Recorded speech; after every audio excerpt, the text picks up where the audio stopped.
Hello everyone, in this video we will take a closer look at update 1.16 and its event, Desolation's Wake. I will cover all the changes, so sit tight. Let's start with the normal highlights, the two new weapons. We're getting a Caldwell Marathon, which is a pump action compact ammo rifle, as in competition with the Winfield family. There is a normal variant and a Swift variant for now, and they come with FMJ and poison ammo. The traits you can use is Iron Eye and a Bullet Grabber, but I'm not sure if that's worth it. And the second rifle is Mako 1895 Carbine. There are two variants, one is Mako Claw and Aperture. They come with explosive ammo and FMG ammo. What I find interesting is that this might be the best weapon for explosive ammo, since the damage reduction is only 1 damage, and paired with a levering trait, this could be interesting. But it's still probably a meme. We're also getting two new ammo types for shotguns. Caldwell Rebel with Dragon's Breath ammo, and Crown and King with Flechette. I wanted this for so long and I cannot wait to play this. It's going to be so fun for sure. The devs heard our complaints about the Rain and Ash Bloom.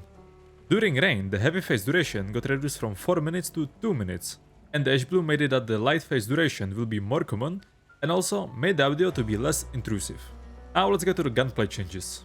Explosive ammo damage is now slightly stronger only against AI and bosses, and the headshot range against players got increased a bit. We got a big buff for a Veteran Cyclone.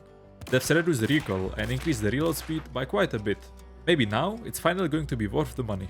Okay, and this one is huge. They made Upper Mud to do the same damage as Uppercut. So in my opinion, it's a straight upgrade from normal Uppercut at the moment. You just need a Quartermaster. What do you think? A long needed change was also done to melee weapons, and now they are all small slot instead of medium slot, except bomb lens of course. Now let's head to the gameplay section of things. Beetle vision distance got increased.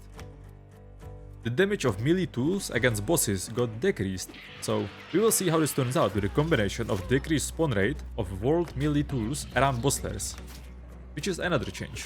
Maybe now more people will start bringing sticky bombs. You can now loot a big dynamite bundle, Hellfire Bomb and a weak vitality shot from toolboxes, but also decrease the chances to get frag bombs.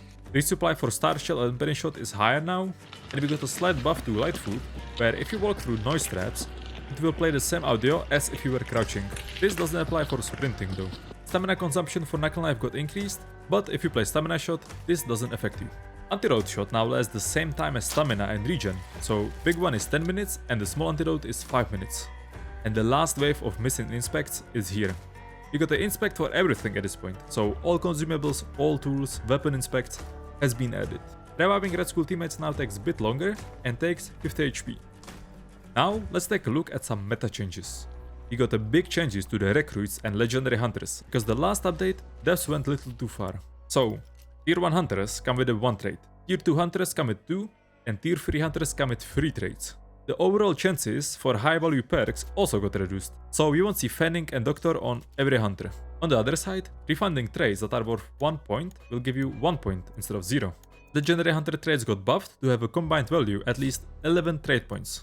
They also removed some of the high tier weapons from free hunters, like Lebel Talon, Veteran Cyclone and Upper Mud. Also, you can now only retire hunter at level 50. This one is interesting, so let me know what you think. Oh, Headsman is now red. Yes, he's finally been nerfed. So, what do you think? In my opinion, it's cool, but the headband looks kinda silly. But it's Headsman after all, so who cares? Now, let's talk about the Desolation's Wake event. It starts along with update 1.16 on March 6th and ends May 8th. Like always, there are 3 pacts. Each pact offers only 1 exclusive trait this time, but you don't have to pick them up on the supply points. You just have to be pledged and then automatically you get a trait meanwhile you pledge. The pacts and the traits don't require any pledge marks at all to work. Pledge marks are for something else this event. But more about that later. Let's go over the pacts. So we got the Death Pact that gives you Witness trait. In Darkside, you can see dead hunters and monsters up to 75 meters. And if you get closer, it will activate Slow Regen. If you are pledged to death, Resilience trait also gets a buff. You can revive your teammates in half the time. This is very strong, but unfortunately it has no effect for solo players. Also, looting a hunter will give you 2 pledge marks instead of 1 if you are pledged to Death Pact, but it's only once a game. Next one is the Lawful Pact. Lawful gets a trait called Peacekeeper. With this trait, you can revive fully dead teammates, aka Red Skull, at the cost of your own 50 HP. You lose those chunks as if you burn them. On the other side, looting enemy hunter will give you 1 bar back.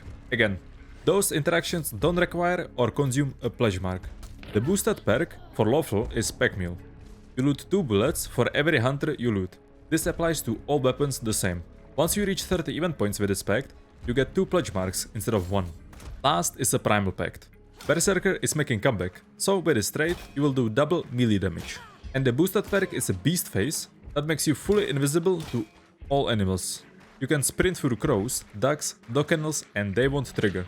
Unless you shoot, of course. For this pact, if you banish a boss, you get 2 pledge marks instead of 1. So what do you actually do with all those pledge marks this event? Use those pledge marks all around the map to unlock something called pledge seals. You will find those mainly at supply points, hunting towers, watchtowers, and a new location called sealed cache. This sealed cache has a unique seals that spawn only there. In every game there is gonna be one marked on your map. The best thing you can find is a bounty token. In exchange for 2 pledge marks you can get a single boss token and it works exactly the same as normal. But of course it can be used only once. You can also find something called Master Clue that reveals the location of all bosses on the map instantly. This one costs 1 pledge mark. But you can also find this special medkit that restores all missing health for all your teammates. I'm sure this location will be very active and I might just rush towards it every game. Outside this location you can find stuff in hunting towers, supply points and watchtowers. You can find stuff like 4-shot boon that gives you all 4 syringe effects for 5 minutes each. Experience boon that gives you 2000 hunter XP. A big cash register that gives you guaranteed 500 $100, a full restock box that restocks all your ammo and all your missing tools, this one is very powerful, and then the explosive box that gives you access to free explosive consumables, it can be frag bombs or dynamites and more. You get these pledge marks by reaching 30 event points, looting your first hunter, banishing your first boss, or becoming a soul survivor. So this is pretty much everything content and change wise. But of course we're getting a battle pass with many skins, and in my opinion the skins this update are amazing. Especially this better version of Plague Doctor. It looks insane. So if you have any questions or you wanna know more details, ask me in the comments. I will try to respond to all of them. And now enjoy the little showcase of skins.